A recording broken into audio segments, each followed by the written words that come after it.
All right, we got some new trailers this week. New trailers. First of all, something I'm super excited for, Last of Us 2 reveal trailer. Ellie is a young woman now. She's no longer a little girl. Joel is still in the picture, and she's pissed, and there seems to be some tension between the two. Now, basically, the story, or what you see so far, is that she's playing a guitar, she's singing a song. Joel comes in, and she's like, "I'm going to kill every last one of them," and that's really all that we get. Yeah, that's all we need. Yeah. If you unfortunately haven't played The Last of Us, true story. I have. It's a fantastic game. It's a PlayStation exclusive, and that's why. And The Last of Us holds the distinction of being the only game ever to really make me like emotional. And it happened within the first 30 minutes. And if anybody has played the game, you know exactly what I'm talking about. Chris, do yourself a favor and look it up. Look up some gameplay footage of just like the first 30 minutes of the game. Yeah, and I've heard that the cinematics from The Last of Us make a pretty fantastic movie. Oh, dude. It's incredible. Like, The Last of Us took storytelling in a video game to a whole other level for me. And it really makes me appreciate Naughty Dog. I've always been a fan of the Uncharted series, but Last of Us was just like, to me, it kind of came out of nowhere and was just, oh my God, this game is incredible.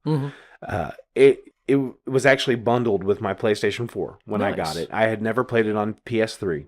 So my first experience with it was my first game on this generation's console. And dude, I fell in love with it, man. And I've played through it more than once, which is rare for me on those type of games, because usually those get one playthrough from me and then I'm moving on. The Last of Us didn't. And then I also dated a girl back in the day when I lived in a different state, and she played through it on my console, and I watched most of it too. And it's just one of those games that it's just, dude, it makes you feel feelings, man. It makes you you know, I'm an adult, and I'm not afraid to say it, dude. You get teary-eyed, you get misty. Wow. At that game at certain points, and that just, I think, is a credit to that studio and the performances that were pulled off by everybody involved. And I'm super excited about it. So we'll move on. Guardians of the Galaxy 2 trailer dropped seemingly out of nowhere. We did get a teaser, what, about a month ago? Yeah. And now we got another one. And now we get to see Baby Groot. Yeah. And we get to see Rocket. And, a taste of a new soundtrack finally. They're not using the same music that they did in the old trailer, which is good. We get to see... I liked the scene how Star-Lord is having some lady who can, like, touch him. And she's like, you're having feelings of love, sexual feelings for her. And then Drax just like... loses it. Losing it. Busting up laughing. He's like, do me next. So she shared your most embarrassing, deep, darkest secret. Do me next. So I'm really looking forward to it. I was just kind of caught off guard by Guardians of the Galaxy when it first came out. Of course I saw the trailer and I was just like, I'm going to see this movie. This looks awesome.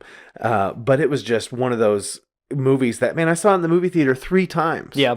I think I did too. I paid to see it in a movie theater 3 times and then bought it on Blu-ray the day it came out. Yeah, me too. It was that good for me. And there hasn't been a movie like that for me since The Matrix. Since it first came out. Because I saw that probably like 3 times in the theater, once in an IMAX, and then, of course, bought it on VHS when it came out. And I remember whenever they were originally releasing it, they actually almost didn't release it on VHS and only released it on DVD because they wanted it to be less easy to get because of all the violence and the trench coats and all that stuff. This is all Columbine time era and all that kind of stuff. So that movie, like Guardians of the Galaxy, had that kind of impact on me in my 30s. Yeah. And it was fantastic. And it was like, I could really see the Guardians of the Galaxy movies, because if 2 is successful, they're going to end up doing more. Oh yeah, being as influential to children of today as Star Wars was for me when I was a kid.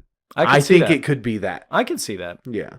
Anything else you want to say about Guardians 2? Well, while we're talking about Guardians and of course the director James Gunn, we might as well talk about the Belko experiment. I don't know what that is. You don't know what that is? I don't know what that is. Oh my god. Okay, so written and directed by James Gunn, mind behind Guardians. Right. It takes place in an office building in South America, and there's all these people. John McGinley from Scrubs is in it, and it's got a great cast. And they're all office workers in this office building in South America. They're all American office workers. Okay. White people for the most part. Michael Rooker from Walking Dead. Michael Rooker. Yeah, he's from in it Henry too. Portrait of a Serial Killer. There you go. Okay, so they're all working in this office building. Suddenly, a voice comes over the PA. Attention, workers. You have to kill 3 people in the next 2 minutes, or I will kill 6 people. And then shutters go down over all the windows and doors. What? When did this come out? It's the trailer just premiered a couple of days ago. Okay, so is this kind of like a movie he did on the side, apparently? Yeah, it was apparently shown at a film festival earlier this year, but like no one else has seen it. No one's allowed to talk about it. The Belko Experiment. The Belko Experiment. I follow James Gunn on Facebook, and so I've been seeing a lot of like teasers and stuff like that. Did you see Super? Yeah. Yeah, and did you see Slither? Yeah. Yeah. Those are all good movies. Yeah. Watch some of his trauma stuff, too. Yeah. So, yeah, it's like Battle Royale meets Office Space. Interesting. That's the kind of the tagline that people have been bandying about. Huh. It's Battle Royale. I'll have to check that out. Where the Hunger Games meets Office Space. All right. So you're a Mass Effect fan. I am. Yeah, so, we'll go ahead and move on. Yeah, let's move on to that because we still got some other stuff to talk about before we're done. Also, during the Game Awards and in the days surrounding the Game Awards, we got brand new gameplay footage and some cinematics and stuff like that. Some gorgeous vistas from the upcoming Mass Effect Andromeda, the 4th game in the Mass Effect series. We've had 1, 2, and 3, all Xbox 360 exclusives. So you can't play it on PlayStation. Yeah. I mean, this is kind of why I wanted to talk about it, because you got to talk about The Last of Us. And Uncharted and God of War. I get to play all those games, and you get to play games that I don't get. Yeah. So, Mass Effect Andromeda coming out this coming year. We finally get some gameplay. We finally get to see a little bit of how the systems in this game work. Right. And now, if I recall correctly from watching some of that, you get to travel to different planets, and there's different quest lines in each planet. Yes. Right? Oh, yeah, okay. that's. I'm just. Yeah, no. Each I did planet, watch it. Yeah, each planet is kind of going to have its own storyline, which kind of, it makes sense because that's kind of how the original, or at least Mass Effect 3 was. There were always, because by Mass Effect 3, the Reapers had arrived and they were destroying life all around the galaxy, and so you have to go to these planets in order to fight off the Reapers and get help from these planets in the overall war effort, that kind of thing. The thing about Mass Effect Andromeda is that it has absolutely nothing to do with the original trilogy of Mass Effect games. Really? So it doesn't have any of the same characters? Or? No, it will not have any of the same characters. It has the same races because the same universe. The Turians, the Krogans, the Solarians, the humans all still existed in the Milky Way galaxy, but they've kind of basically made an arc that they have sent to Andromeda. And there's a whole new major space station hub, and there's all new planets, and you're trying to find a new planet for humanity to settle on.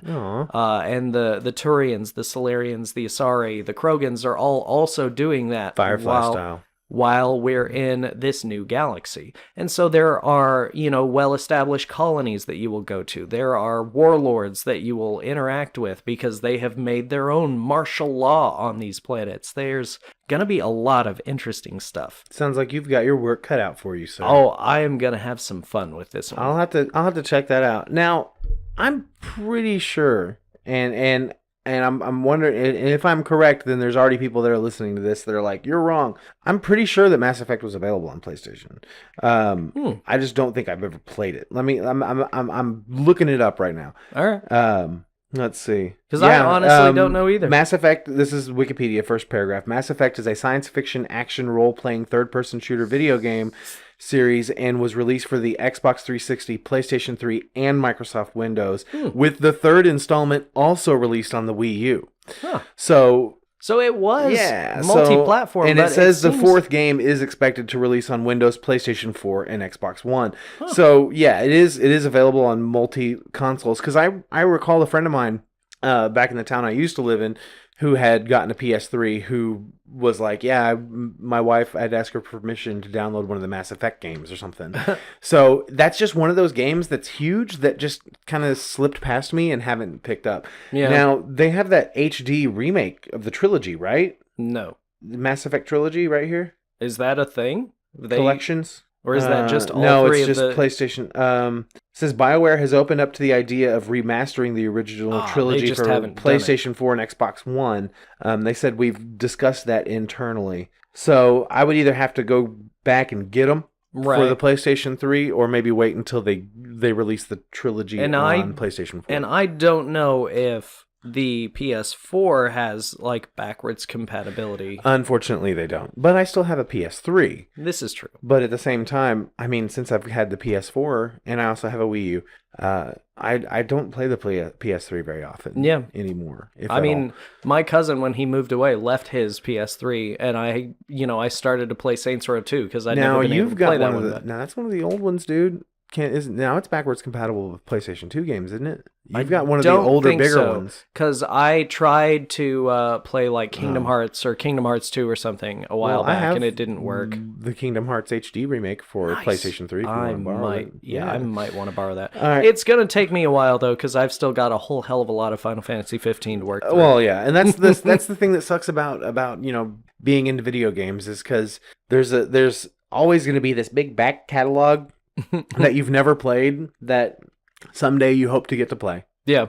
But then there's always new exciting games that are coming out that you're going to want to play. Yeah. So, it is what it is. Yeah. It's just, Andromeda, it's the struggle. Andromeda is the next actual game on my list of new games to buy. That's the very next one, whenever that comes out next year. All right, so we're going to move on. Yeah.